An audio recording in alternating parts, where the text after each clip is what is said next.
How's it going, everyone? Dave Brown back here with the New Populist. Thank you again for joining me. In my video last week, I covered the Libertarian Convention where I said that I thought this was a missed opportunity for the party to increase its relevance, to give itself more power in this coming election by being a bigger player. And as I said, they weren't quite ready for the moment. They were fairly hostile toward Trump, not so much toward RFK, who they seem to like. And then they nominated a guy, Chase Oliver, who is good on some issues and not so good on others, and is kind of a woke libertarian. So I think it was a missed opportunity. But also in that video, I mentioned that I was not quite a libertarian anymore, and that I had been drifting away from libertarianism. And there are two specific issues that have kind of driven me away a bit, or make me not quite a pure libertarian. And those issues are open borders and free trade. Now, open borders, there are some libertarians now who are finally going, you know what, open borders, we've had open borders for 40 years now. It's not working out. Let's not support that anymore. But free trade, that's the big one. If you're a libertarian, you are for free trade. So if I say I don't support free trade, I don't think I can call myself a libertarian. But I want to break down why I don't support these two issues. Open borders, I think, is the more obvious one. Again, we've had open borders now for 40 years, and I don't think anybody can make an honest argument that open borders has made the United States better. Demonstrably, it has made it worse, and right now, it's a bit of a crisis. It's completely out of control, and it will only get worse. Now, why don't open borders work? Well, it's very simple for me, at least. There is an equilibrium when it comes to the flow of people. What does that mean? Well, people flow from a bad situation to a better situation. That's pretty obvious. So if you live in, say, Honduras or Nicaragua, you have a lower standard of living and less opportunity. And of course, in the United States, you have more. So people will flow from that area with less opportunity and a lower standard of living to the one with more. Now, when does that flow stop?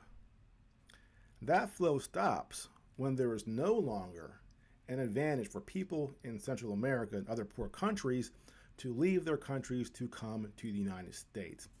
And that will be because either the standard of living in those countries has improved to the point where there's no longer an advantage to leaving, or the standard of living in the United States has sunk to the point where coming to the United States is not much of a better opportunity than staying where you are. So what is more likely to happen? Are these countries in Central and South America going to improve to the point where people don't want to leave? Or will it be because the United States has started to sink? And I think it is the latter.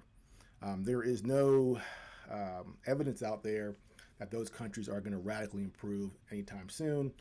But there is much more evidence that we, the United States, are kind of on the precipice with our deficits being out of control, our foreign policy establishment out of control.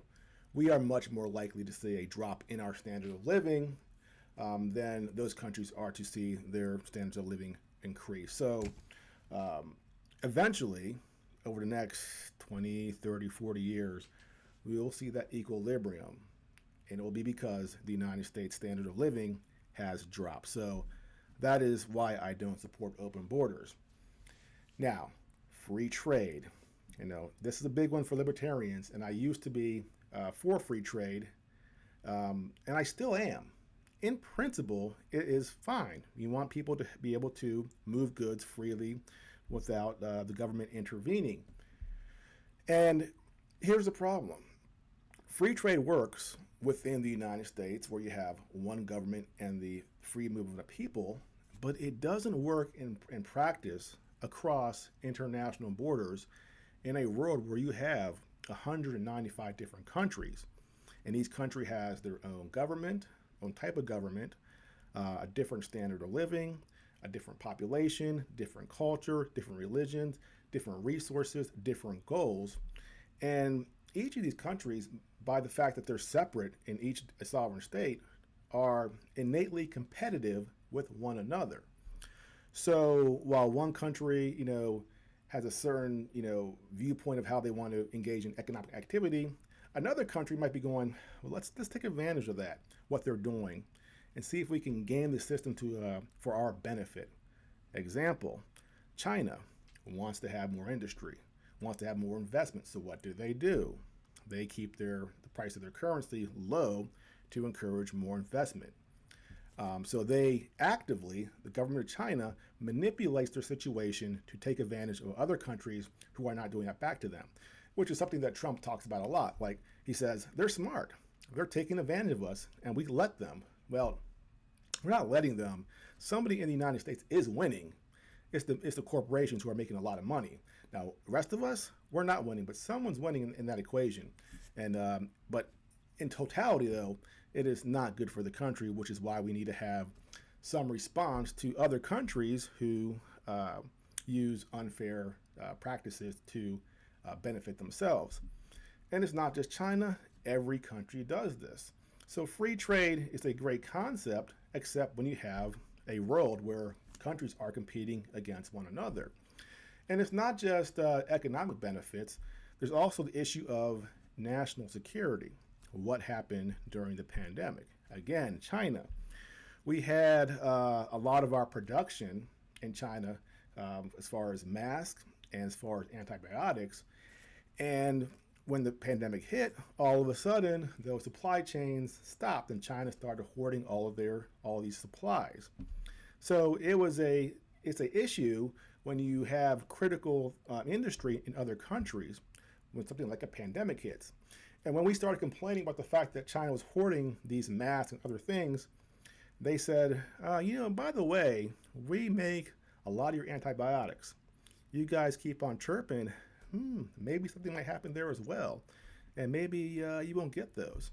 So they were indirectly threatening us with cutting off more stuff if we complain. So it can be a national security issue if you have certain industries in other countries. And we see this as well in a different way with our military industrial complex. Our complex is built for profit, whereas other countries built theirs for what they need. Right now, this war in Ukraine.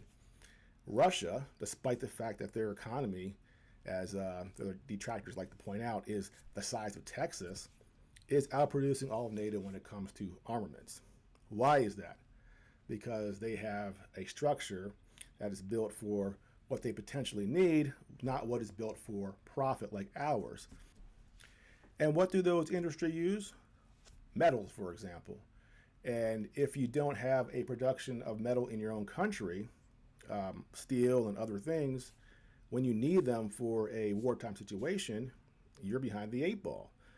So if you're importing all of your steel rather than having your factories in your own country producing it, again, that could be a national security issue. And a country like Russia, who we make fun of for being, again, a small economy, they're a pathetic economy, but they're outproducing us.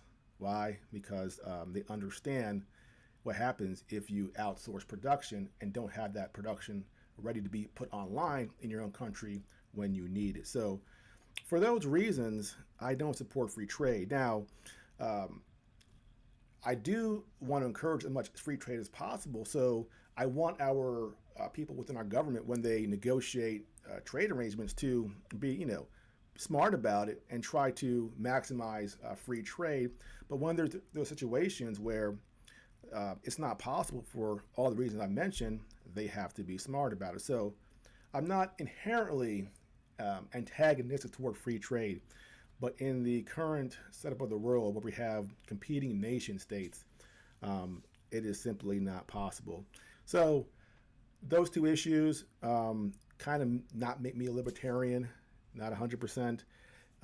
Although I do want to say, when it comes to domestic issues, as far as domestic spying, civil rights, I'm 100% on the side of libertarians. I've been a Ron Paul guy since 2007. He warned us, Patriot Act, other things, the government infringing on liberty. So when it comes to domestic issues, I am 100% a libertarian, but free trade, I'm not. And again, I can't call myself a libertarian if I'm not for free trade. That's just an oxymoron there, so I can't do it. But I do support the libertarians in general. If I had to pick between libertarianism and the two current parties, of course, I'm picking libertarian. But again, I don't call myself one for these reasons. But I am adjacent, and I do hope the party improves and gets more prominence within the United States. Well, that's it for now. If you're new to my channel, please like and subscribe, and I'll see you next time.